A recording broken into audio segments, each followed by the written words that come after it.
What's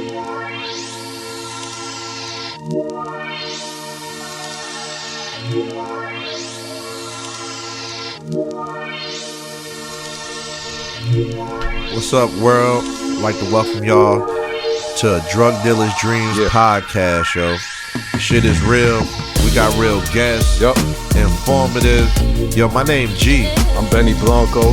You know, for those of you who lived it, can relate to it, seen it, heard it, felt it, been through it, it's for you. Yo, we gonna have real convo, real guests, real just back and forth with me and my guy, man. Sit back, enjoy the ride, man. Drug Dealer's Dreams. Word. If you tuning in for gossip, tune out. Facts. Another episode of Drug Dealer's Dreams podcast. Yep, we back. Yo, I'm G. Benny. Yo, we got a special guest, man. A lot of times people don't understand how important certain people like this is, let alone in our community, but just in life. We talking to Drug Dealer's Dream. In life, you need lawyers. You need people deal with their jewelers. You need to know the right type of stones to buy. You're buying all those cloudy stones you got over here. You need mentors in every facet. This guy right here is James Hunt, correct? Yes. Credit guru. Credit guru. Yes. Chicago's own. Chicago's own. And the illest part about this guest is he been through the struggle as well. And he came out of it, and we're gonna talk about all the things he's been through and the illest things he's done with credit on the show. So how you doing, James? I'm good. Thanks for Glad coming to be through, here. man. Well, Yes, sir. thanks for coming through. So Thanks for having me. what we like to do is really start from the beginning and give people real insight into your journey, man. So Okay. Can you take us back to Chicago, growing up? What was going on? Well, I'm a preacher's kid from the south side of Chicago. My father had a big church in Chicago, 18 kids. I'm one of 18. And just grew up in Chicago. Are y'all in a rough area? What side of Chicago? I hear Kanye talking about South Side. What are we talking about? Yeah, so it was the south side. But I think that when you grew up in a extremely religious family, you sort of get sheltered away from what's going on in the neighborhood. Okay. And so we had a whole army inside our house with 18 kids. So we had our own neighborhood in the house. Definitely. So 18 kids. Yes. All biological brothers, sisters? Yes. Okay. Same mother, same father? Same mother, same father, no crazy. twins. Yeah, they wasn't playing. Yeah. Okay. It was a different time. And then the south side of Chicago wasn't so bad back then. Okay. So 18 kids, your father's a preacher. Mm-hmm. Obviously, moms held the crib down. Obviously. Mom's held the crib down, but Mom's was also a school teacher. So Okay. Damn. All right. I guess you didn't need a babysitter. The oldest watched the Yes. youngest. That's how it go, right? You were somewhere in the middle, Yes, or it what takes was a your village. hierarchy in the sibling? I'm about number 14. Okay, Damn, that's crazy. You just swirled up in there. Yeah, I'm in you there caught up somewhere. in the mix. Christmas is fucking nuts. Yeah. All right. Okay. You growing up, you're a preacher's kid. Some people say the preacher's kids are the worst kids, right? One of my best friends in life was, shout out Erskine. It's true. E. It's true. Savages, right? Yeah. So, we fast forward and we in Atlanta currently. So let's tell us about that journey that ended up bringing you here. You grow up, you sheltered, so on and so forth. What age, at one point, did you decide to go left, right? What do you want to be when you grow up? What's happening? Well, I think it was that the teenage years, the rebellious years. Uh-huh. I find myself at the 10th grade in high school, dropping out of high school. Yeah?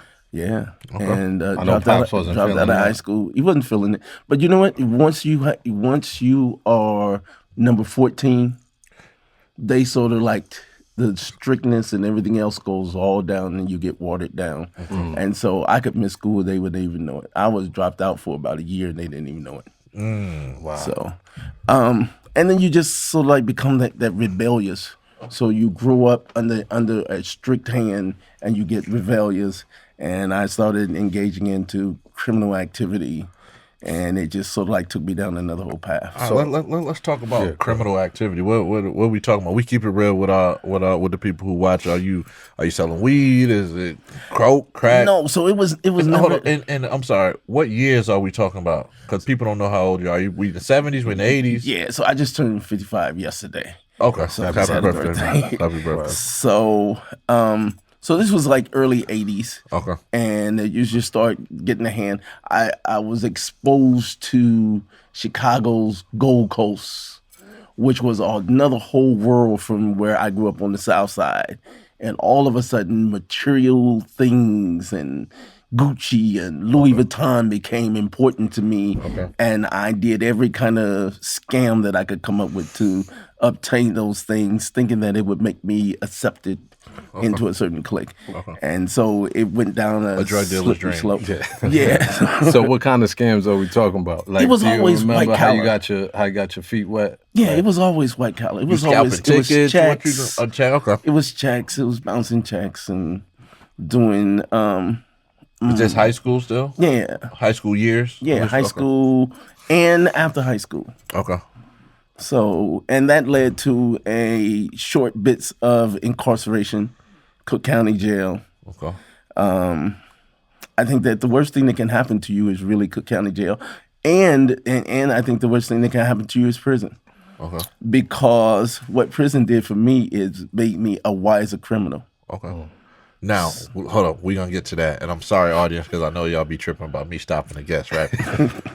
People don't understand that county jail time be some of the hardest time. It is. I hear, of course, you hear Rikers Island, you hear Cook County Jail, you hear L.A. County.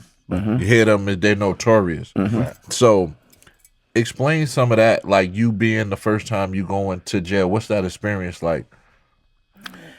Well, so I'm non-gang affiliated. And so if you're in Chicago, in the Cook County Jail, you're basically called a neutron. And as a neutron, you basically don't have any say-so. You don't have any rank.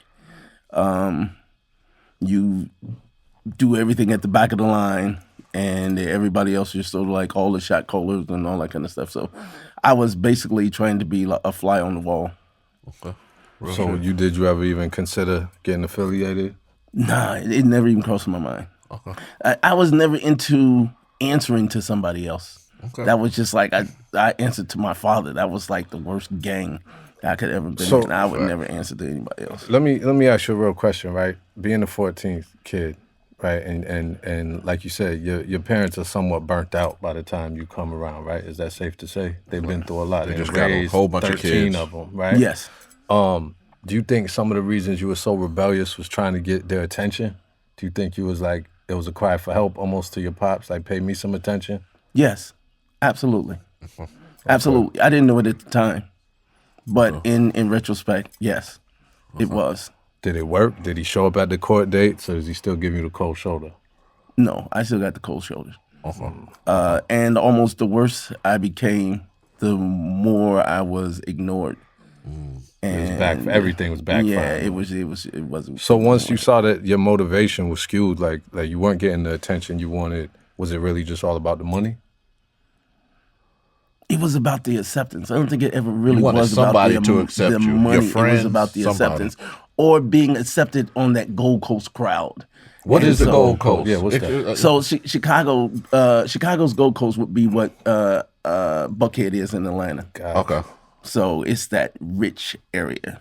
Okay. What about the ladies? Were you trying to take them to nicer restaurants and all that? You trying to pick up the South Side Crush and take them to the Gold Coast steakhouse? Or that's not what you was on. Yeah, but I mean, mainly I was always like selfish. So it was all about me. Facts. It was all about me. It wasn't about anybody else. Okay. I wasn't really trying to impress anybody. I was trying to impress myself, and then make them impressed with me, as opposed to trying to impress. What was your first them. big purchase, man, when you doing these when Hold you on. first getting in the These game? are small scams. Yeah, right? I'm talking about did what you you did you small. hit for a Gucci hat or you hit? You know what are you hitting for? So it was consistently coming up. So it was Gucci bags. I remember the first time I got this Louis Vuitton. They called it the doctor's bag. then, and it was a really nice briefcase. Okay. And I was into the Armani suits. I became an Armani suit fanatic As a kid, as a well. See, I was like early about 20s. early 20s. Okay. I wanted to be a model.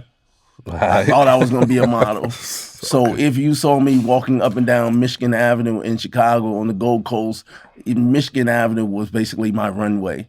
And I was modeling up and down the street. So you had the trying to best get suits attention. with no job. I out had of the control. suits and the nice Ferragamo shoes and all that kind of stuff and no job and trying to find the next scam to get the next outfit. Okay. Okay. So now you did your first little. All right. Let's go back to your first little speed bump. Right. Your first charge. What was your first charge? Theft by deception. Theft by deception. Okay. And then how does that end up getting resolved? So county time. Okay. And then there was another charge of theft by deception. And What kind of time are you looking at back then for that? Is that like identity theft? What is that? it's, in Illinois, theft by deception is not identity theft. It's just deceiving in order to be able to obtain something. So you got Bouncing charged with checks. Yeah, so it was theft by deception because I bounced the check to actually get it. And even though I knew the system to telecheck and check first systems and everything else, I knew how to actually write a check that would go through. Okay. And I found out how to do that, and it just kind of like led from one thing to the next. And then the next case was I finally leased an apartment up on Lakeshore Drive, and it occurred to me that maybe I should lease this. It was a condo, so I was leasing a condo, but I leased it out to like about 10 different people. And then took off with the money. And took off with the first last month security deposit and all that. Yeah. You're out of control. Now, this is the question I got, right? Now, when you first... And it was a part of my plan to move to college. I was moving to Hollywood, California. Oh, you really want to be a model, actor? Yeah, all that. I was going Drug dealer's dream. from the Golden Coast to the hill. Okay, so, and I did go to Hollywood. okay, hold on. Shortly Let's backtrack this a little bit. All right. So when you catching these theft by deceptions, you're not in prison? Are you catching felonies and just taking probation? So you're getting the probation. And You get the it's a slap on felony. the wrist, And it's a felony. and it's a felony. Okay. I want the reason why I backtrack on that, because eventually you end up in federal prison, correct? Yes, All right. but there had been like several stints. We're gonna get in that. the We're gonna state. get to that. The only reason I say that is because a lot of people don't know, when you keep catching those probations, you're not going to prison, but when you go to the feds, they gonna add them come up. after you. They add them up. You could have been facing a year, but you could get 7 years because of your criminal history for the same exact charge. So, Absolutely. So, all right, let's. It's almost like being resentenced all over again. because for you did your everything you time ever for those did. charges. You got your probation or your year in prison or whatever, but you're getting resentenced. It's double jeopardy. Double jeopardy. So Absolutely. real quick, right? So during all this lying shit, right? Are you ever scared of repercussions? You ever worried about somebody coming for you or any of that? I think that when you're young, you think that you're indispensable, and I sort of like thought that if I lease this place out to multiple different people, this was going to be all of the money that I needed to move to L.A. Okay. and I would live happily ever after. No social media. They're not gonna find you. Well, this was like early '80s, so there really wasn't a lot of social media. You there. could really disappear. Yeah, you could disappear. So you were a scammer before scamming was popping. Yeah, before we had a name for it. Yeah. Before people's pieces wasn't hitting, Yeah. you was out here in these streets. Yeah. All right. So, more stints in jail in Cook County, or you went to Hollywood after and you kept doing the same thing over there? Or So there had been several different encounters in that I had actually went to Cook County Jail for. And so, and then afterwards I caught a case in California, and then was extradited back here to Illinois to face the charges with the leasing out the apartment to all of the different people. And so I came back here. I got sentenced to 2 years in the state, but Are they showing up to your sentencing or anything? Yes, they did. You used your real name when you were leasing out these places. Yes. You're out of You're control. young. Yeah, You're young, yeah. so you Okay. don't know. Okay. So you don't really think things all the way out. You just Nah, you just simply do wanted it. that. What was your number? What moving to Hollywood? You like, yo, as long as I make this much, I'm going. I need $5,000 or what? What was your number? Yeah, so probably right around that $5,000 Okay. amount was like that was considered like about 50,000. Are we still in the 80s? Yeah, we still Yeah, in the $5,000 80s, was yeah. probably $50,000. Okay. Yes. Yeah. Okay. Sodas was like 20 cents. Yeah. So All right. So you get extradited back. You get sentenced to 2 years. You do 2 years in Cook County? no, so Chicago's sort of unique where Chicago has this thing where if you get sentenced to 2 years or less, you do 60 days. So they call it dress in, dress out. So you go check into Statesville or Joliet, and once you get to Joliet, that 60 days starts counting. And you got basically 60 days, and you're 60 days in, 60 days out. So when you actually arrive, they're actually preparing you to actually leave.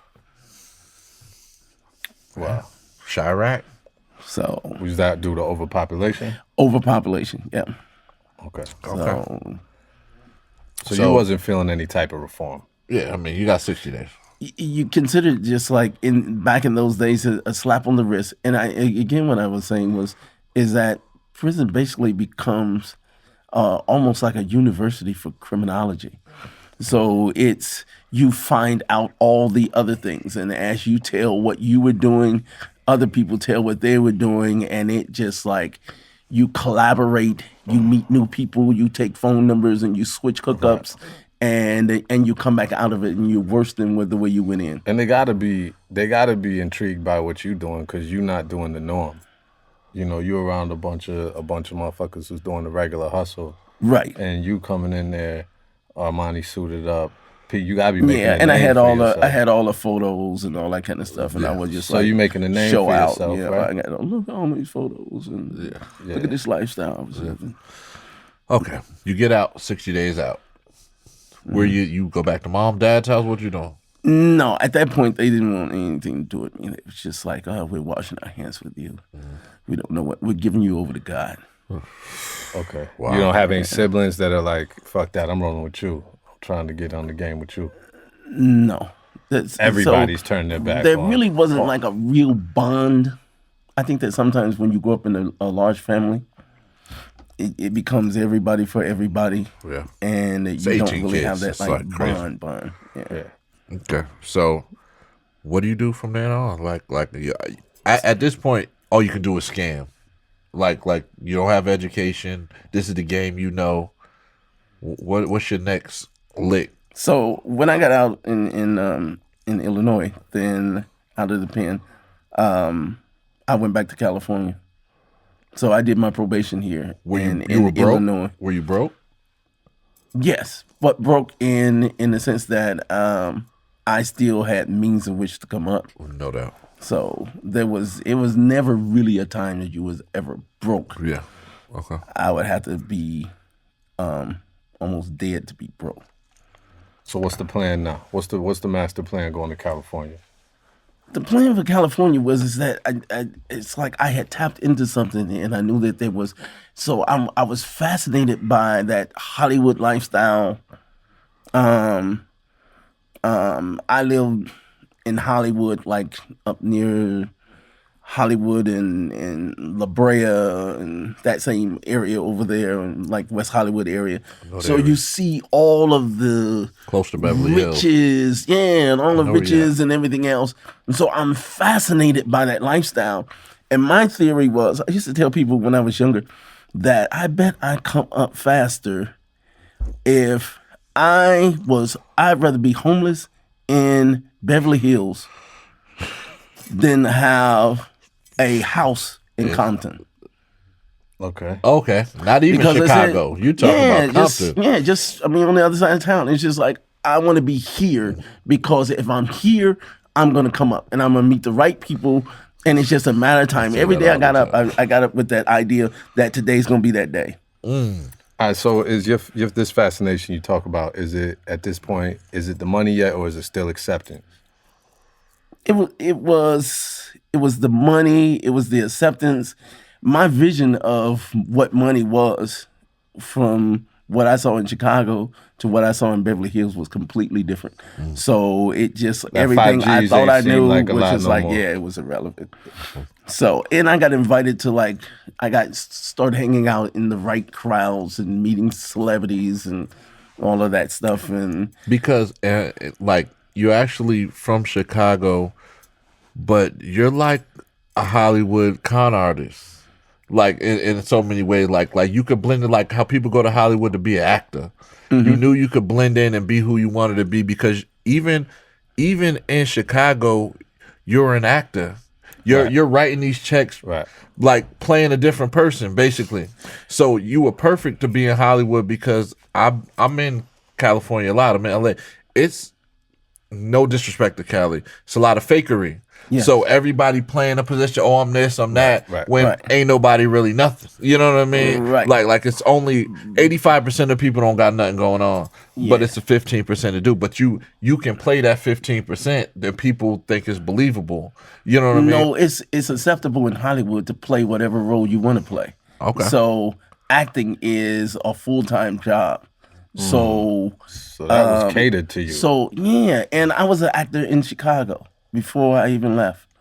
So acting, in the sense that I changed at the age of 18, I changed my name from James Hunt to Jean-Pierre Cartier. Jean-Pierre Cartier. Yo, you're out of control. On my driver's license and everything else. No, you legally changed. How many I legally changed accents? it. How many accents are in Jean-Pierre Cartier? How many of the little slashes you put on that shit? So you know this, it's a hyphen over the. Oh yeah, It's all hyphen. types Excuse of me, not shit. asterisk. Is there Don't an say and? You put an and sign in there somewhere? No, listen. This is what I'm saying. Okay, you're John Hunt. I'm James Hunt. Hunt. James Hunt. Excuse me. You were John Pierre Cartier. Yeah. But what I'm saying is, when did you change it back? It took me about 18 years to change it back. Once you thought your modeling career I was over. just grew out of it. I grew out of that name. And well, you know what? I've never heard no shit like that in I life. grew out of the character. Okay. I was playing a role. Who is and that guy? I think that, yeah. Who is John? Like, if he would have came in right now, how he would have been compared When he to when he James threw the Hunt? scarf over, and hair blowing and shit. Yeah, he would have been like, oh, You would have had us put a fan over here. yeah. He was swore to Opera you that music he's, playing and he's Denzel's cousin. Okay. So Yeah. and so I had all those kind of crazy stories in Hollywood, and it would be revealed, and people would go like, "Oh, he told me this, and he said it was that." Right. And it You're didn't a liar. matter. It's just like, okay, Tell us one, man. I think that I the want to hear a person. story, man. You don't even care So that the I- people say you're a liar.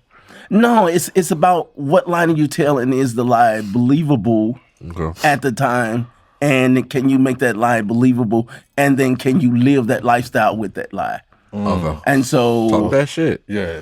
Tell us one of your stories. Did you have a go-to? Yeah, that you were this investment banker from. okay, All right, so there we go. I was. Getting into I character. so I pretended to be this art broker. Okay. And I worked I went into the Martin Lawrence Art Gallery, which is one of the top art galleries in Beverly Hills. It's on Beverly Drive. And I talked the owner of the dealership, into the art gallery, into allowing me to work for him and to get pieces of art on consignment. And then I would actually sell them, and I had the high-end celebrity clients and everything else. Wow. And they literally gave me the art. And I could come into the gallery and take off anything off of the wall and take it in for a private showing. And it was the personality, it was the whole charisma and everything else that I was able to do that. Now, did you sell any art and steal the money? I sold the art, and I was good at what I was doing. Did you steal the money? But I stole the money. Eventually. So, I mean, I thought you was can't- gonna repaint the painting and then sell the real Photocopy Yeah, and put then- a new painting back up. It was I mean, I worked for the art gallery. You can't work for a prestigious art gallery like that and do anything you do wrong you're over with. So it's going to be known. So how much money did you steal? So I did it the right way for about a year, and Okay. then I went and wrote. How Now, much? you How gotta much be- are we talking about? So the pieces of art. So the Martin Lawrence Gallery has all these Leroy Neiman pieces and all the other Erte and all of the statuettes and all that kind of stuff and sculptures and all that kind of stuff. And so I would go out on these showings with it, and so I collected several major pieces of art, and Let's talk numbers. yeah, and never took them back. What kind of numbers are we talking? You said And I never had my took 'em back. sellers. So I had my sellers. I mean, I had my buyers. So the walls is bare in the art gallery now. No. You got a trunk full of Mona Lisas. This was a massive art gallery. But I'm saying, how So- much are these pieces? Are we talking a $10,000 piece? So they're usually back then probably about 20 to 30,000 each. Okay. All right, so I got a real question, right? You started, you're scrambling, you're pulling off your little capers, right? But you get a legit job. Like, this is a legit gig. You know what I'm saying? This isn't some entry level So bullshit. I never actually thought, I love art, and I used to spend my Sundays. So here's a good way to actually eat and hang out with rich people in the Beverly Hills. The art galleries on the Saturdays and Sundays, they have all the champagne and the hors d'oeuvres and everything else, and you can go to these art galleries and you can actually look at the art, be informed about the art, and so I became a student of art. What And are I some of the ate shoulders you rubbing with at this time, man? some of everybody. And so Beverly Hills has a crowd, and Hollywood has a crowd that is not just simply the known, which is the famous, but there are the wealthy, and the wealthy are unknown. Okay. And they have family names and heritages and everything else. And I was trying to tap into that. Okay. All right. You steal the art. Yeah. What do you do after that? And they set up a sting, and police set up you a got sting, arrested. and I got arrested. Okay. So they there we raided go. the crib. Yeah. and you No. There was I was delivering a piece of art up in Hollywood Hills to a couple, and it was all set up. And I told them what piece of art I had, and they knew that this piece of art was one of the pieces. Okay. And so there was a sting, and I did not know that people that were in the home were also In on it. undercover. Okay. And so, and that came to an end. You went to prison in California? Was that state or that was federal? State, How much time did you do? 2 years. Okay. You come home. How much time did you do? Well, in California, you do half of that. So A year. yeah. You come home. What do? You on parole? So on parole, and I I got off the parole, and I stayed out for a good while, and it was getting my life together, and then I moved to Atlanta in 2000. What about Atlanta made you want to come here? Atlanta Freak me. was to me Atlanta was to me was the black Hollywood and places where what drove me crazy in California was black people selling out to white people. Okay. So almost every black guy I knew had a white girlfriend Okay. and didn't like sisters at all. Okay. So it was just after a while, it just like got on my nerves, and the black people were not as loyal and together as I thought they should be. And so I was thinking, and then during that time, everybody from LA was moving to Atlanta. Okay. And so I sort of like got caught up into that whole wave in 2000 and was like, yeah, I'm going to Atlanta. I'm going to Black Hollywood. And what I was always told about Atlanta is that, if you're a business minded and you're an entrepreneur, then you will definitely come up in Atlanta. Okay. And so that was the drawing card for Atlanta. So you move here. What do you do? So I moved here and started a business, and You're skipping a lot of points, but we're gonna let you skip. But how do you just come here and start a business? Like, Yeah. everybody says I want to go to Atlanta and start a business, but how do you go to Atlanta and start a business? So you know what? For the whole time, you notice that you never heard me mention having a job Yeah, we know. Correct. because I never had a job. We know what you do. So Camera. no. I mean, You have I any think paintings buried? Did you bring a buried painting? So- back to Atlanta with you? no. I think that it is important to understand. So I think that the reason why young people commit crimes is they don't tap into what they have. So for the person who sells drugs, he doesn't know that he's actually an entrepreneur. Facts. So what I would never accept a job because I consider the job is like working for the man and you live under these two words. You're fired. And you're fired, it's over with. Your mortgage, you can't pay your mortgage, you can't pay your car note, it's over with. So I wanted to be in control of my own life, in control of my own livelihood. And so I always found a way to actually create something that says, this is me. And this is who I am. I'm with you. Okay. I just never knew how to actually tap it into and stay consistent to do something completely legit. Word. Okay. Word. I'm with you. So, how do you get your federal charge? You got it in Atlanta, correct? I got it in Atlanta. What happens? So, bank fraud. Everybody in So- Atlanta is the fraud capital. Yeah. Are you busting checks?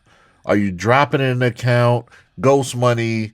So Pulling it out. Yeah. So it has to do with depositing it into accounts and pulling out massive amounts of money and depositing. So what's your day like? What's your regular on a good day, right? When you really eating, what's your day On your consist fraud. of? What In the A, like you waking up, you eating at some restaurant in Buckhead, you hitting Wells Fargo, pulling out 30. What are you doing?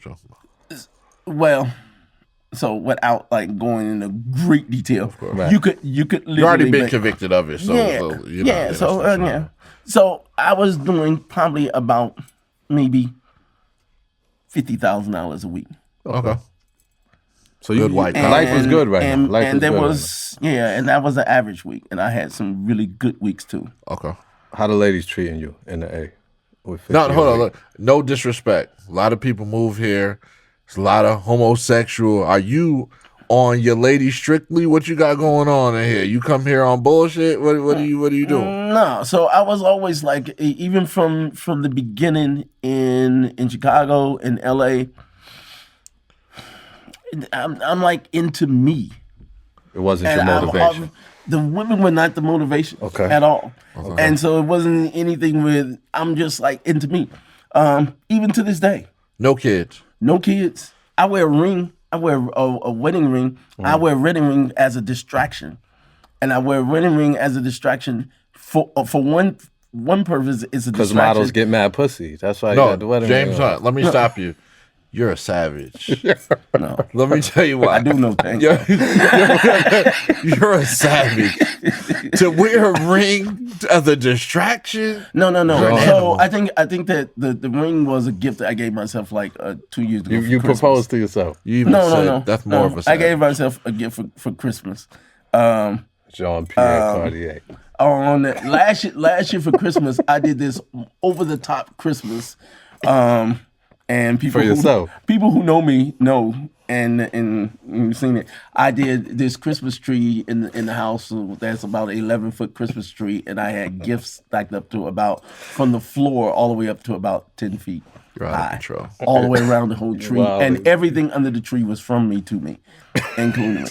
So, and that sort of like tells you the kind of person that I am. Okay. Is that Okay. I'm me-centered. You're gonna have a bag because No matter what. because you really want to be up. You want no amount of money is enough for you. That's what I can see. No, Not $1 million, not 10 million, not 100 million. You just want a bag The way every day. the way I see it is that if you are serious about success, then you have to eliminate distractions. And so the distraction, and I think it's the hardest thing. It's easy to say. It's another thing to live. And everybody who knows me, everybody who spends any time around me will ever know that, I mean, I got this pimped out house, Right. but you ain't gonna never see nobody in there but me.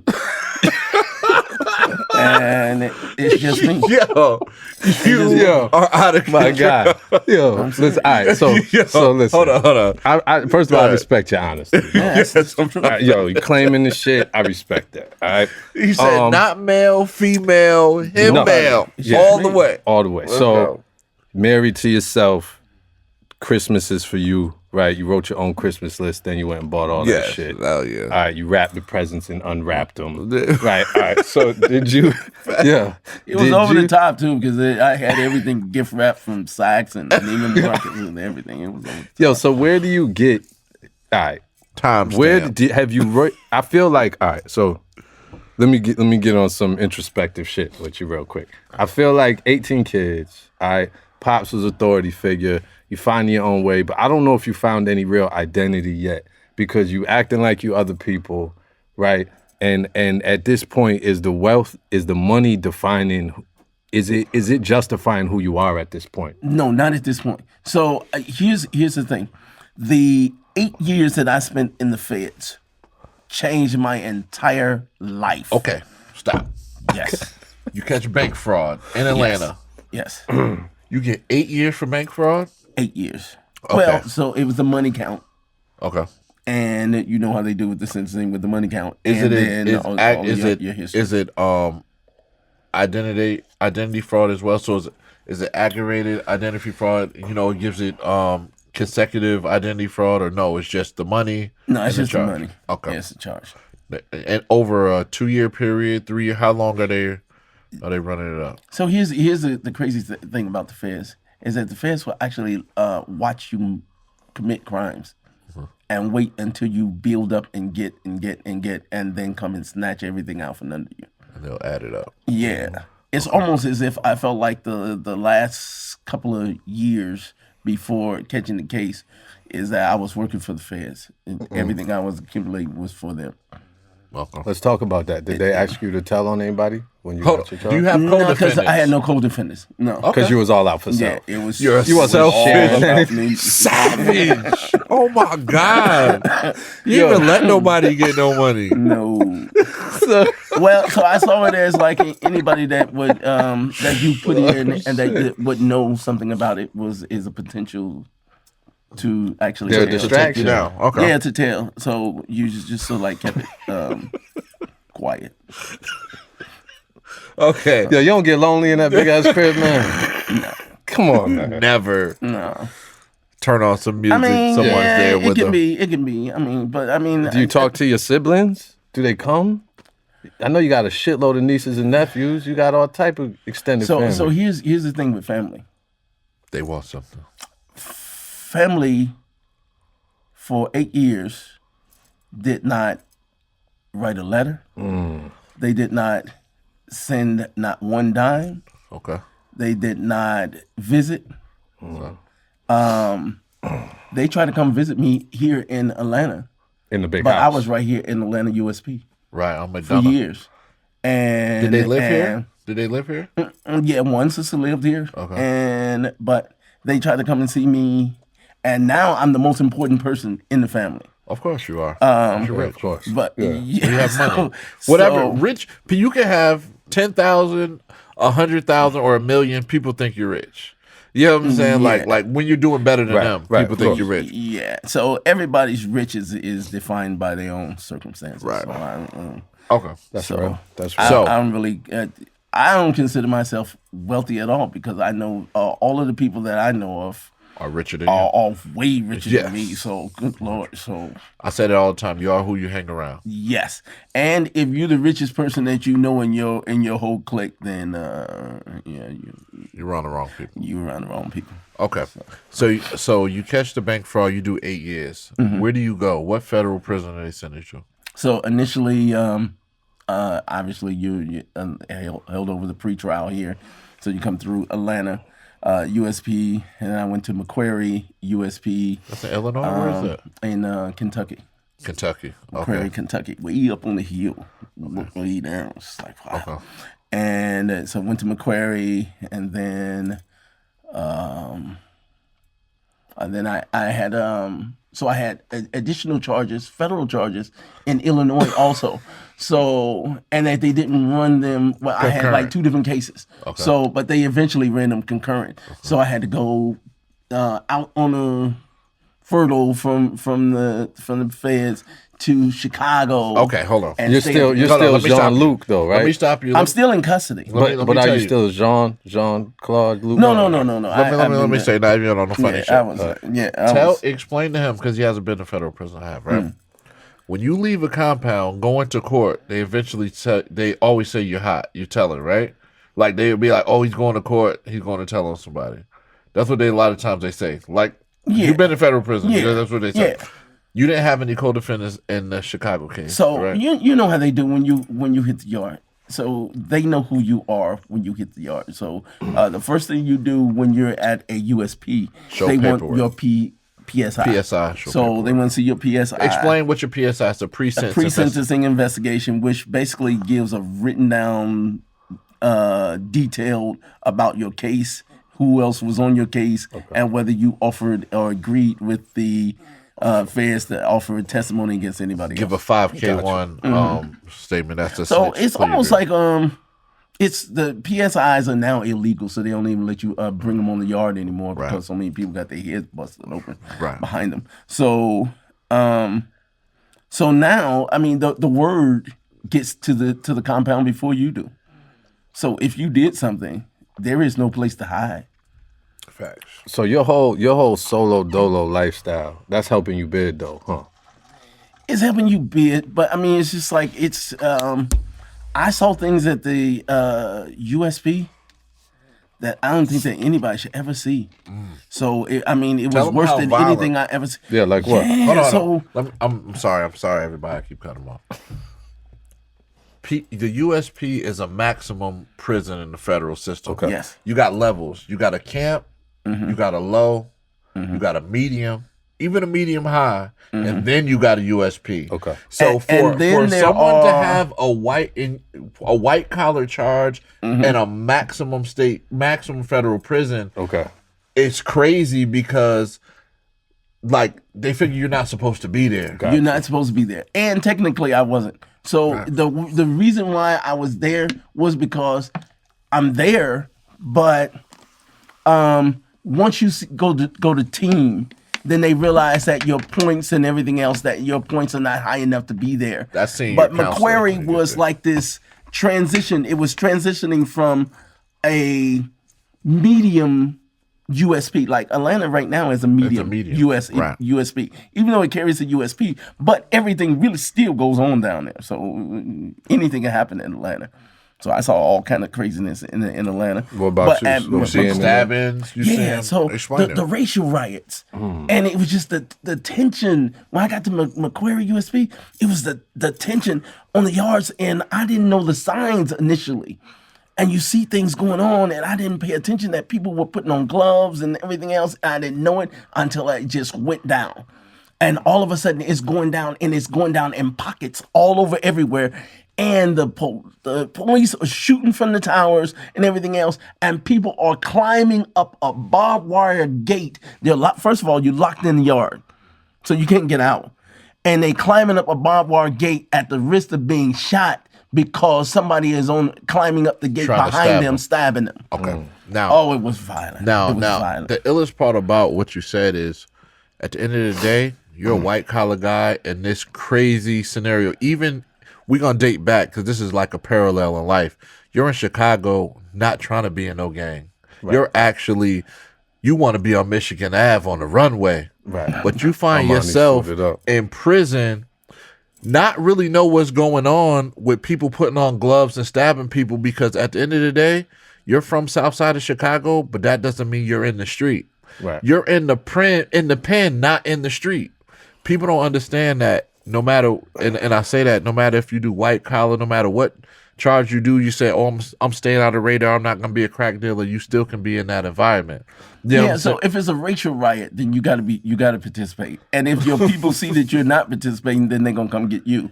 So, but that particular event was about DC And DC always gets into DC trouble. is always DC was fighting the Kentucky people, and DC fights anybody they if fight everybody anybody. knows in the federal system. Anybody. They go hard. I mean, they don't get too many. They don't let it get too many DC people on any On compound. one compound. Yeah, they're gonna get them off. They go hard. They're gonna get them off. They go hard. So, So, you do 8 years. You go to you bounce to all these federal prisons. What year do you come home? in 2013. And you make it out. You make it out unscathed. Nothing crazy happens to you. No that scars, affects no the buck rest of your life. 50s, no nothing. No scars, no nothing. So here's what I decided to do when I was in there. So by happenstance, I decided to pull my own credit report. And I saw this little sign that said, you can write to annual credit report, and they had the address, and you can get a copy of your own credit report. And I was like, all right, let me get a copy of my credit report. And then the issues and it was the first time I ever saw a credit report. And it was like, oh, the issues on my credit report. And so I start challenging things in my credit report. Even though you know they were correct. Yeah, so challenging things in your credit report, I think that you should always challenge whatever's in your credit report because the law says that the creditor has the burden of proof. And so when you challenge something, that's pushing the envelope. And it's saying, okay, you are reporting this about me. Verify, prove that this is actually this. And people can do that on their own. Yes, It's absolutely. it's like a murder charge. Like at the end of the day, I might have did it, but you have to prove beyond a reasonable doubt that I did that I did this. So okay, I'm with you. So I started that, and I did my own, and then I did multiple other people's, and it became like the word on the compound, and everybody was coming to me, which means I got like all kind of Stamps commissary stuff. and macro. Exactly. Let's go. So I got all of that, and it was being given to me. And then all of a sudden, I went to education, and education told education, you should let me teach a class on how to reestablish your credit.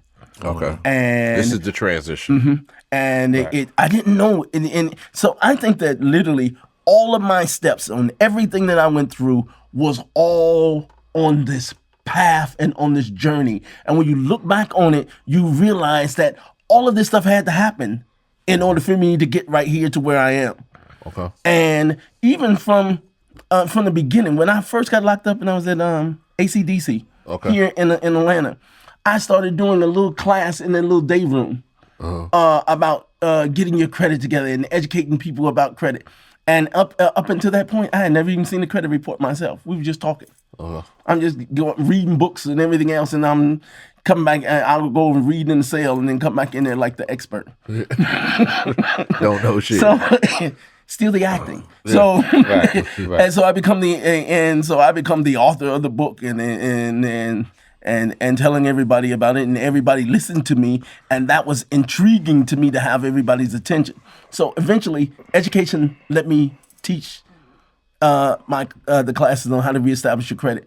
It became so overwhelming that the wardens made it mandatory that everybody on the entire compound take my class. It was mandatory in order to get the credits and everything else. If they wanted to go get their points down so they can go to a different level and everything else, they had to take my class. So I feel like for the first time too, this credit thing is the tool to allow yourself to find the genuine you too. Yes, but I had to make a conscious decision with God to say, if I give up who I was, I need you to show me how I can be something else. But that's a lot of who you was. That's a lot of different people, different identities. So you have to come to terms with it, and so I mean that's funny, but it's actually true. But I had to come to terms with who I was and who I wasn't. Even more important, of who I wasn't. Did you have a remorseful moment in there? Did you feel bad for leasing an apartment to 10 people? Nah, I don't lie. Well, It's sad. not necessarily. The remorse is for a wasted life. For that you gave me all of this time, and for all of this period of time in my life, I wasted it. I'm talking about for the people you lied to. You ain't think he about doesn't that? care about that. He's finding himself. Okay. Well, I think that in the process of finding yourself, first you have to come in terms with who you are and what you have done. and then it all Start comes to make amends. it comes full circle. Now, you ever consider like doing some free credit repair for somebody you got in the past? He ain't doing nothing for free. Yeah. You're out of control. Well, actually, that's not true. So we do even Not true. even to this day. So even to this day, I do it for other people. I'll tell you about all the way out crazy stuff that I do for like everybody. So my compassion is for like me and getting out of prison. So I donate all kind of suits and shoes and clothes and everything else to the halfway houses. Dismiss Charities is like my major sponsor. Dismiss Charities is the halfway house here. Yes. You give them to these young men coming out, suits and all that. But on the low, it's really for you though. Like you want to feel like I did that. Like it's halfway selfishness, even though you're giving away. No, you do it for them. For them, because I think that when you come to the reality of who you are and what you have and what you have been given, there is a responsibility to give back. And so Mr. Ricks at Dismiss Charities will tell you, I know I Mr. pull up my car and I'll just like unload all of it and call him and everything else. I'll bring like 200 pairs of shoes and then in one trip. And then I'll come back and I'll bring like 200 shirts, dress shirts, new designer dress shirts. And I'll come back and I'll bring like all dress slacks and everything else. And they have a whole room designated with the racks and everything else. Because when I was at Dismiss, my family and nobody, I had no clothes. I had to go to the director and ask the director. Mr. Ricks wasn't there at the time. It was Mr. Brown. And when I was don't like there, Mr. Brown. I don't like Mr. Brown. Sorry. I used to be on him too. Fuck you, Mr. Brown. We getting money over here, you bastard. Yeah, so I'm living better than him now. So it's, Yeah. so the crazy part is that all of the staff members who used to like dog me out at Dismiss, they ask me for jobs when I go up there. What's the aunt, nephew, or whatever who used to act like he was somebody? He was, for lack of a better term, homosexual. Oh, he's Mr. Brown's supervisor. Yeah, I forgot his name. Yeah, Either which way. Yeah. Don't care. I think that's the best term. He kicked me out and violated me, so I don't respect it. Wow. So and on just recently on Christmas, took T.I. up there and I did had a caterer to come in and do chicken and waffle brunch. How do they let you come in? Let's explain. This is a halfway house, federal halfway house. They don't let everybody come up here and do this type of stuff. How do they let you bring a caterer up to the halfway house and bring T.I., who was once there? I see you name dropping, but we're gonna get into that later. So, you know what I'm saying? How do you get that close with you just being released from there in 2013 to come back up there and do that? So when I was the first time that I went back to Dismiss, well, I've been giving to them for like a while, and then I did the book signing for my book called Prison Break at Dismiss Charities. My former probation officer was there. The judge who sentenced me was there. Okay. Read a letter and everything else and dedicated it to me, signed my books and everything else, ordered 100 copies of my books and gives it out from the bench. Now this is the transition. Yeah, so it was. It's the transition. What's Prison Break about? So Prison Break is Isn't that about. a show? I wrote that in prison. Get a cycle. How did you get that trademark system? ability? The Prison Break, wasn't that like a huge TV show? Yeah, That was wasn't a that TV show. So TV show? it's the whole title of the book is Prison Break, a daily motivational guide for men in prison. Okay. And so it's 2 volumes. It's volume 1 and 2, and it was I should have brought it. Knock Life. It was my journey, and so while I was sitting out on the yards and walking on the yard, you would always see me with a clipboard and with some paper and pen. I know they and hated you in wrote. prison. Like, keep it real. They They weren't hated mad. you in prison. Nah, I became like invisible. So they you know This what? is out of control. I'll tell you who hated How did me. you become invisible? You teaching the whole class. You Well, I'm the whole teaching the prison. class. And they making them take your class. Okay. Yeah, but it's a good class. Okay. And so it wasn't just taking the class, but everybody who took my class had to have a copy of your credit report, and I disputed all of the debt off of their credit report by the end of my class. So it was beneficial. Okay. And everybody took the class. To the extent it was so popular. You got COs asking you to do their shit? COs brought their credit reports in. They brought their credit reports in. Lieutenants and everything else, the counselors and all that kind of stuff. You're not they brought telling this them stuff like, in. nah, fuck that shit. I ain't doing it. No, he like that. He gives them points. He's not getting in trouble if they find extra pause meats in your locker. I never did they anything. send you. They write you up to have extra shit in your locker. He don't get searched. He don't get none of that. But I never did anything anyway. So I was a good boy in there. I never did anything. I never got no write-ups and nothing. Okay. Yeah. I've been to the hole for a long time. So, all right, boom. You come home 2013. What do you decide you're gonna do? Skip the caterers at the halfway house. How do you get to that point? You come home. What do you decide you're gonna do? You're in New Atlanta. You're the new credit man. You're not scamming. Right. Do you get in your scamming for a second to get right? No, Keep it 100. No. I knew that this time that I could not risk ever going back. I don't think that you can ever realistically do 8 years and come back out and say that, okay, I'm gonna go back in and risk it and realize that I can get even more time. A lot of time. people do. You know that. Yeah, so I'm wiser. Right, so I came out at the age of 50. So damn. Yeah, so I went in. That's at 42. real fact. Okay. Yeah, so you mature. Okay. So it's like I don't have no yeah. more in me. So that's not in me. All right, so let's go. But then you just turned 55. You came up quick in 5 years. Yeah. So what happens? So when I used to be at Dismas, I used to walk around the parking lot. You know, the front parking lot. And I would tell everybody. Everybody knew me. They knew me from Independent, so as a credit person. And so even at the halfway house, I was cleaning up everybody's credit. But you don't got no money. No money. But I knew that I was going to be successful to the extent that everybody followed me. And on the day that I left the halfway house, homeless. Okay. Miss Simpson was my counselor. I like Miss Simpson. She's the tough. only one. No, she's tough. She's tough. But light skinned lady. Mm-hmm. I listen. She still goes to my church. I go to Elizabeth Baptist. She on Cascade. Mm-hmm. So listen. But what I'm saying is she was tough, but she barely a smile. But if she had some good things in there for you, she'd kind of let you ride. You know what I mean? Like that's what I got out of her. But either which way. So Miss Simpson, what? Go ahead. She was my counselor, and she was like, we're not letting you leave here because you're homeless and you don't have any place to go. So we're gonna make you stay here for the next 6 months. And I knew that I knew that I was going to be successful. I never thought I would ever have celebrity clients. That never even crossed my mind, ever. Okay. I just knew that I would be successful. I knew that people would pay for what I knew how to do. And if I could position myself the right way, I would get it.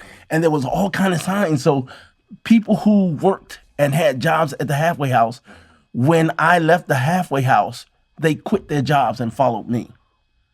And it was just like, do I really have it like that? And they quit their jobs. And one of the guys who was at the halfway house, his mom had an apartment and she let him stay in his apartment. He let me stay there for like a week. And I ended up getting my first place at the Darlington. Oh, the hood, the project Buckhead. Where else can you go if you are homeless and you're trying to come up than the Darlington? What's rent like at the Darlington at this time? 600. How are you making money though? Are you still? How do you still turn credit haven't said money? how you got some bread? So I had clients at the halfway house. Okay. Even at Dismas, I was doing the counselor's credits. But how are you turning this credit repair into money for yourself? How much are you charging? Like, what do you? That's what I'm saying. So it was small then. Okay. So it was $100? A couple of $100. Okay. Depending on who the client was. My thing was just to save up enough money to be able to get into an apartment and leave from this place, find an apartment and get into my own apartment and then get stable and get a foundation and get stable. And so I moved into the Darlington, started my business out of Starbucks and sat in Starbucks, invested in a $200 laptop from Walmart and kept my little flip phone from the halfway house and would sit in Starbucks and talk on the phone loud enough to like I'm talking to real clients on the phone, and so that people were around me would go, and I'm answering all kind of questions about credit, and they think I'm really talking to somebody, and I wasn't. And they would come over to my table. Hey, can I ask you a question? And I was like, yeah, come on, pull a seat. And Hold up, let me hang up real quick. I have something on my credit I'd like to challenge. So, and then obviously we own their Wi-Fi. So the reason of being in Starbucks so I can use their free Wi-Fi, and we pull up their credit report and everything else. And there was almost like not a day that went by that I did not get a client from Starbucks. Wow. What Starbucks are you trapping out of? Peachtree Battle. Peachtree. So, Office at which is Starbucks. just like walking distance from The Darlington. Yeah. And I stayed there from 6 o'clock. I got there religiously at 6 o'clock every morning to get the same table. And you ordered- I stayed there until like I can about imagine you pretty 3. frugal at this time. You ordering like one coffee. 1 cup of coffee. And then there were mornings that I didn't have coffee and I did not have the money for coffee. And I went and found a cup and just sit it on the table. I got somebody else's cup. Or I got a cup out the Like you garden. finished your Like coffee. you already finished yours. Or like it's still sitting there. Because you can't always see it. understood that I knew it was just a matter appearance of mattered. time. Appearance mattered too. No Yes. one's gonna believe you without a cup of coffee. Right. You're gonna You Absolutely. were look like, acting. Yeah. Still from Damn. Cook County all the way to here. Well, I wouldn't say it's acting. I knew that I had something, and I knew that if it was exposed to the right people, I could come up. Okay, let me parallel the situation, because a lot of people who might watch this aren't into white collar, right? Even though you're not running a scam at this point, you're legit. But it's just like if you're hustling.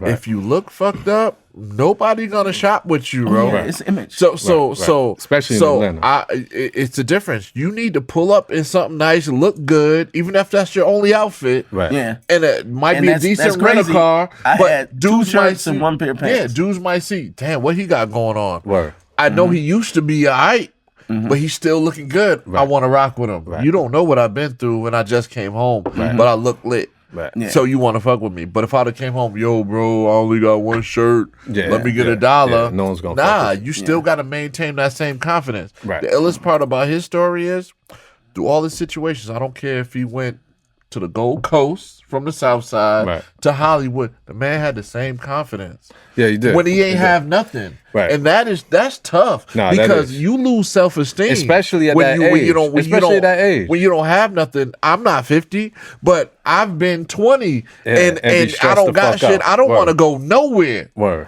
But Because- you know what? I was intimidated. So Okay. I think that when you come out at 50 years old, you I can win imagine. and You're insecure. and you're getting ready to, and it's like you're getting close. You're like everybody calling you a short timer. And what they don't realize is that people who are short timing, who have done a lot long periods of time, they're not as excited as you think they are about going home. Because the reality is that I think everyone lays on that bunk and goes like, do I really have it? Do I have it? Do I have what it takes to actually put a life back together? Right. And I wasn't sure. So what's motivating in my you? book, I wrote about. So I think that a book is almost like therapy. So you write it while you're down, and I spoke over myself to say, I'm gonna be successful. I'm gonna have this. I'm gonna have this. And if you read my book, and if you read the pages of my book, Prison Break. I talked about it consistently that I would be successful. You know the illest part about prison is either it's overconfidence or underconfidence. And let me tell you what prison break means. Prison break means that I broke out of prison mentally mind. before I ever got out physically. And that's what I told the sentencing judge that would just like moved him. It was like I broke out long before they let my body out. I got out head first this time because I've been out before physically, but my head was still in jail. And a so I gem. came back. And so this time I got out head first years before I got out. And that was the breaking point. And it's just, I've never looked back. So you trapping out of Starbucks doing your thing, right? And then after I left Starbucks at like 3 o'clock, I would go back to check in at the Darlington, wash my face, brush my teeth, and everything else. Yeah. And then I would go down the street on the other side to FedEx, and I would sit in FedEx from about 4 until 9. And dedicated. I had so much clout with FedEx because at first I realized that if I'm gonna sit in the FedEx and get them to let me sit in there back there where the computers are at It's a lot FedEx. smaller than So Starbucks. it's a little booth, and you can put your little laptop up there and everything else. I did everybody, including the manager of FedEx and everything else. I did everybody's credit For free. so that they would let me sit in there and let my clients come. And it got to the point where more people were coming to see me than coming to see FedEx. Wow. Okay. I'm with you. Do you remember your first Celebrity client. or your first client that actually paid you on an amount that you was like, yo, I'm about to get the fuck out the Darlington? Yes, Travis Porter. The group. The group. Street Don execs. Quez and the other one. Okay. So How did that happen? Their father was at the halfway house with me. real shit. Respect. That's deep. And I did his, and so he's Jamaican. So I did his. They're like serious about family. I ended up doing about maybe 20 of his family members. Okay. And he kept telling me that he had a son that was a rapper. Didn't really mean anything to me. And I'm not into rap music, so it was just like, oh, okay, all right. And so finally he brought him to me, and I took care of his credit. And then he brought me the other one, and I took care of his credit. Okay. And the rest has been history. And as a benefit, as a bonus, Travis Porter bought me my first MacBook Pro. Yeah. Yes. And that was a bonus. You were on And Acer back then. Yeah, so they both paid me $1,000 each. Back then, I was like working for like $250 per person and everything else. And they paid me the first $1,000 each. Plus, they gave me The Mac. $3,000 MacBook You about Pro. to get the hell out the Darlington. Yeah, so I stayed in the Darlington only for like less than 2 months. But I continued to pay the lease because I had a 6-month lease. But I moved right next door to the Allure. Okay. Which sits right back there in the cut. in the It's cut, a nice yep. big That's building across and from the everything Shell. else. It's over- where the Oh, 24-hour it's right barbershop there. used to be. Yeah. It's across, Yeah. in the Yeah. back Right down of the there, Darlington. sitting way back there. In the back goes way back there too. Yeah. I ended up getting I had multiple units in that building. I had like I started off with just like Question. one That bedroom. this a lot of people ask. Whose name are you putting these apartments in? Under my own. They were all under They're my own. approving you with the felony. And with no real pay And stub. still to this day. So multiple stub, people. stub. Explain that. How like because I've been denied. Like I bought a home before I've been denied for apartments, but I bought a house. So explain how you were able to get approved for apartments. A lot of felons don't understand that because I don't. So talk So you can be approved. It depends on the company.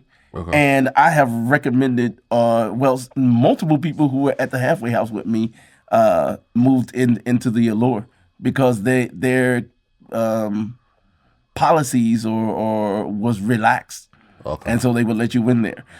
But the benefit is whenever a door opened for me, I always made sure that I got both foot in it. And so I went into the Allure and cleaned up everybody working in the front office's credit. And so under the condition that they would send me anybody who is turned down for credit and couldn't get an apartment, send them to That was me. a smart move. That was a Yes. smart I move. respect that. That was Yes. smart. Were you working out of their So- business office? And so that's why I'm telling you that the criminality of what you went through in the past was leading to something. Right. And so you had to know how to take that energy of what you were doing, that negative energy, and to turn it into something positive. Gotcha. I'm with you. Gotcha. I'm with you. Gotcha. Drug dealer's dream. Word. Hashtag. Word. So you stepped it up. You in the Allure, making money every day. Hold on. Now, this is what I want to understand. right, Even go. in cleaning up the credit, are you just challenging? How else do you help people clean up their credit? Because everybody hears, question. "Oh, I clean up your credit." Good question. Oh, I did it. I guarantee you it's $750. Yeah. Listen. I'm a savage when it comes to criminal lifestyle. Right? Are you trade lining these people? Are you bad. putting trade lines? Are you what are you doing to these people credit? Are you putting the criminal shit and the legit shit in it? No. All right. No. That's all And I tell wanna hear. people what to stay away from. No, Here's let me stop. Because the reason why, because we're nearing the end of this podcast, right? And I want people to hear all your bullshit and hear how you getting right. Are you halfway sliding in bullshit and niggas credit? No. All right, let's talk about it. What are you doing to So these people I think credit? that here's a tragedy that I see in credit repair today is people who are disputing credit has never read anything. Okay. Don't know anything, have never read the Fair Credit Reporting Act or the Fair Debt Collection Practices Act. And the time that I spent in prison, I spent it in the law library, like dissecting the law. I mean, dissecting everything, researching every case. Why did they win? Why did he do this? What is this argument? Take this argument, put it into this dispute. And so I think that the success has to do with what you know and making the right arguments. People will grab a hold to a credit dispute form and try to like use it for just about anything. You have to actually know the law if you're going to be successful with it. And so I have clients that, on one hand, now I have a client that may have a American Express card with a $5,000 limit that's going into charge off. And on the other hand, I got this celebrity client who has a American Express black card that is going to charge off, that has a 7-figure amount that was due on it. And it doesn't matter. I can get both off. And so it's the difference. Just by knowing the loopholes of the law.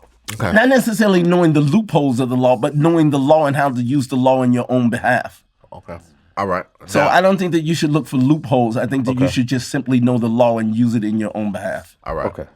Boom. You get Travis Porter. How do you gain celebrity clients after the fact? Now, mind you, we're talking about a person who dropped out of high school in the 10th grade, who been to prison multiple times in the state and did 8 years in the feds. How do you come home from people who've been to college, bachelor's degree, master's degree, doctorates, who can't get the clients that you got? How do we get to this point? This shows you that hard work, dedication, and ambition, it don't matter where the fuck you been. You can get off. You know what I'm saying? And that's what a drug dealer dream is about. It don't matter what you've been through. You worthy of a dream no matter what you went Let's through. go. Yeah. So I mean, I think that in a word, God. Your daddy's a preacher. And let's go. Well, yes. It comes back around. So the it comes back to, and I find myself now repeating words that I heard him say that I used to hate hearing. Let's go. But yeah, it's definitely God. And no one can justify it. I mean, literally everybody who's who in Hollywood comes to my front door. So not me going to see them, they come to my front door. Okay. And so they sit in my office. Okay. And it's just mind blowing. Is your office out your house now? Mm-hmm. Okay. So what kind of house are we talking about? So it's a $1 million townhome. What neighborhood? Buckhead. Okay. Right on Lennox. Okay, so this is just after 4, almost 5 years out of prison, you live in a $1 million home. You have celebrity clients seeing you from being homeless, coming out of the coming to the. When did you get your first car, man? When you start moving around? Ooh, so the first car was this X3 BMW. Yeah. That was a 2005, and I was just like, it was a piece of junk, but I was happy with it. What do you do for fun, man? What do you do for fun? When do you take a break, bro? Do you listen to jazz, bro? Like, what do you listen to? I do. You seem like you listen to jazz. And you smoke a cigar. And I keep it flowing throughout the house. So you smoke cigars? No. Okay. Don't drink. Don't smoke. Don't do nothing. Okay. Just fix credit. Get money. You need to hit this privilege, bro. Facts. I got some on my bar at the house. But no one's allowed to drink it. No. I mean, I don't. You do what you got. Yeah. Let's go. Do you open the top and then put it back on? I can't even stand the smell of liquor, so I couldn't understand why somebody would drink something that smells like that. Yeah, it's definitely great. Stinks to me. I mean, Ruggs gives me but what do you do? That, come on, man. You got everybody has to let go. You grind in all this time. You finally reap the rewards. You got your crib. You got your cars. Like So on the day that I got off probation. Yeah. How many years probation? 3 years? White collars usually 3 years. 3 years. And on the day that I got off of probation, I bought the 2016 Porsche and the 2016 750 BMW. And same both day. in the same day. So that's fun. I got one in the morning and one in the afternoon. Your name? In my name. One in the morning, one after. Cleaned your credit. You got right. Did you have to put anything down? Nothing. Damn. That's real. So I think that you have to be an advertisement of what you represent. So you have to show that my house. I got more cars that can fit in my driveway and more that can fit in my garage, and so it's because that brings you clients. People say you can't tell somebody, "Oh, I can clean your credit, I can do that," and you living in the Darlington. Yeah, right. Like you can't bring celebrity clients in like that. You traded in that empty Starbucks cup for a bunch of cars? I was at the Allure in a rinky-dink apartment, and I wouldn't even bring Travis Porter and them in the apartment. I brought them up to the clubhouse. Yeah, the business Okay. office. That's what I'm saying. Makes it look lit. Make you look like you popping. Yeah. I was sitting up in the clubhouse and pull up a table in there. But they knew and talk you. business They knew and you was in the everything halfway else. house with they pop. Yeah, so that they was knew it kind was of pop. cool. Yeah, so it was cool. Okay. I had no idea they would just like go from. Yeah. What's your next celebrity client? Wow. So, I hope it's Jay-Z or something. No, I'm saying, what was your next celebrity client after Travis Porter? Come Oh, on, bro. oh. You ain't been hitting the I'm privilege. well, no, I don't deal with like several people in his crew, in his entourage. Okay. So he knows who I am. No, I heard you do the Braxtons, Tiny from T.I. I heard you do all types. Akon. Yes. Why are these people who've made millions and billions of dollars still coming to you to do their credit? I think the biggest misconception with celebrity clients is to assume that celebrities don't need credit repair. Everybody does. And I think that a celebrity will actually be more apt to have bad credit than an average person because of their lifestyle, because of how they travel and everything else, that it's easy for them to neglect their bills and their credit obligations. And those credit lines are high. Okay. So, and today I did the VP of Sony Sony Music. not music, studios. It's Okay. a film. Oh, okay. So some guy named Sean Lowders or something like that. How did he find you? How does anybody find you? This guy, a white guy who's a client, NASCAR driver, sent them to me. Okay. So So he how also sent me Kloe Kardashian and all that kind of stuff. So you get. how do people find you now though? How, besides word of mouth? So here's the thing with celebrities. The celebrity crowd is a small circle, Secret of people, society. and they all have. Celebrities they want to always act like they got the hookup on something. He's the and I got so the they credit man. pass you around to people in their circle and everything else. And you don't really need to advertise. And I feel like I'm in a lane by myself because I don't know anybody that's doing what I'm doing in the celebrity crowd. So what are some of the misconceptions? It's a bunch of people saying they could repair your credit. And It's so a bunch of people are scammers. I'm Right, put this right. trade line on Tell your people shit. what to look out I'm for. Like Our because trade you're- line's legal. Because you were a real live criminal, but Right. you're on the legit side. So Right. tell people to look out what to look out for, and they say, "Oh, I can fix your credit." Right. You be like, "No, I can add you on an authorized user." All this. Or I bullshit. could get you a CPN. Well, let's go. all of which is true. So an authorized user is legitimate. Okay. You can be any person can add another person to their credit card as an authorized user. And it can then, when they add them on, it can enhance their credit score and build their credit score up high enough for them to be able to obtain whatever they could not obtain house, a car, as a result of it. It's like a cosigner almost. Not necessarily the house, because when you're purchasing a house, they're going to comb through your whole credit report to make sure. Right. So you just can't. It's just a authorized user account is like an enhancer. So you got to have some other stuff in your credit report in there that's in good standing, and then you add that in there and boost that score up and maybe another 50, 60 points to get it up to where you need it to be. Okay, listen. This is probably pertains to both of me and Blanc, right? Yeah. Why is the underwriter be on bullshit, right? Yeah, what- Like when you're buying a house, for anybody who stands to buy a house, or we've been in the process of buying a house or purchase houses, the underwriter always comes back with something else you need to do. The underwriter is somebody who helps you get approved for this home, right? What is the big misconception about the underwriter, and why do they comb through your shit like a tooth comb, like a fine tooth comb? Yeah. Like And can you beat the underwriter? Because it's their job to do it. And I say that you beat the underwriter by being proactive and knowing what's required of you. So Is that where you come in? no, so my job is to handle the credit issues.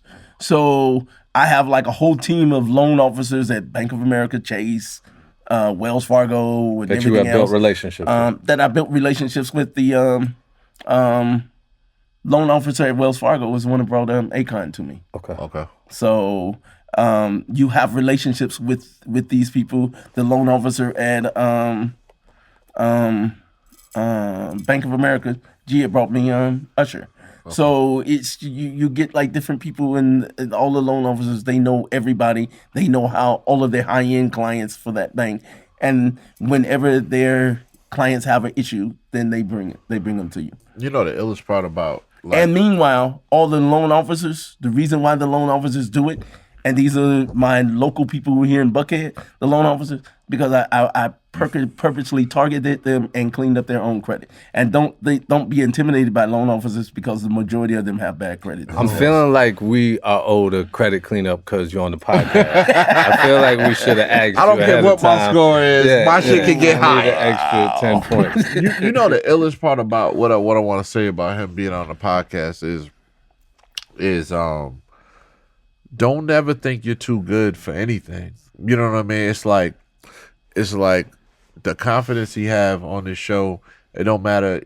He's talking like a person who got his master's degree because he has his master's degree in credit. You know what I'm saying? The illest part about the people that he come across and all of that is that he still knew who he was despite all the bullshit. Right. You know what I'm saying? And that's what a drug dealer's dreams is. Like don't think because like he talking about celebrity clients, right? And people are like, oh, how am I get celebrity clients? Like I want to do shit like that. Right. You still have to start from being the man in the Starbucks or being the man in the prison who just filed for his credit report. You have to start step by step. You can't, money ain't gonna rain from the sky. You got to start from the beginning. And then you will get there. It's a process. It's 5 years later. He's living in $1 million house. The difference is you have to. It might take you 10 years, but that don't mean that's a long time. Right. I wait 10 years when I ain't have shit. You tell me in 10 years I'm gonna live in $1 million house. So y'all just have to. Y'all can't go by what another man has done. That man was 50. And he's doing this now. Hitting the reset button. Y'all fuckers is 20 playing PlayStation. Right. Get off your ass and get on your shit. Can I ask you, man? Is your pop still alive? No. Okay. And I think it's so important. I was telling somebody recently who just got out, and he's close to 40, and it was just like, and his parents are still alive. I was like, man, you got to get your life together. You got to do something. Let your parents see another side of you that they have never seen. Do not let your parents leave this earth, and the only thing they know about you is that you're an ex-con. Did you get to do that? No, I didn't. So my parents only saw that side. But here's the best part of it is that my brothers and sisters didn't want that my nieces and nephews around me To even know you. because I in the past I've got my nephews involved in illegal stuff. Right. Because and they were of age, so they were like in their 20s, and so they were of age, but. And their parents were enjoying the repercussion or what they were getting until everything fell out, and then they got mad. Right. But they did not respect me. My family didn't respect me. My nieces and nephews didn't respect me. My brothers and sisters didn't respect me. And is that part of your motivation? I think more than the success is I have the respect. So you finally got it, bro. And that goes back to the acceptance. Yeah. Now you're accepted. Everybody looks at you as somebody, opposed to you just trying to prove it all the time because you actually. Do you have like a "I told you so" bone in your body? Like, do you look at the family and say "I told you so," or do you even look at the world like that? Yes, I mean, you would be abnormal not to. So I had a sister recently. I got a sister who's a recording artist. Okay. And we won't call no names. She's famous? Mm-hmm. Okay. And so Gospel? she opened a big restaurant. And I won't say where. But she opened a big restaurant. And she called me for a loan. Okay. And in the For her process. restaurant? And she's doing extremely well. Okay. But I told her no. You already repaired her credit. Yes, I did. And she's since bought 2 cars and she's doing extremely well credit wise. Okay. So, and I have helped the family out with that. But where I draw the line is loans. Okay. And for 8 years, I lived off of $15 a month. I worked in the kitchen for the whole 8 years. Okay. And I never got a raise. Okay. I never got a raise. I didn't play the games of I stood right there on the line and served. Right. And when they said, and when the warden talked crazy to me in the child hall and everything else, hey, inmate, come over here and mop this thing up. Somebody spilled this. She's like, I would tell myself, yeah, I'm gonna be this. I'm gonna have more than them. I'm gonna have this. I'm gonna have that. And I was just like, under my breath, I just knew I was gonna be better. I just knew it. It was just a matter of time. And some of the officers all in the prison would tell me, you're gonna be successful. You're gonna be successful. The counselor told me, I'm gonna work for you when I get out. When you get out, I'm gonna work for you.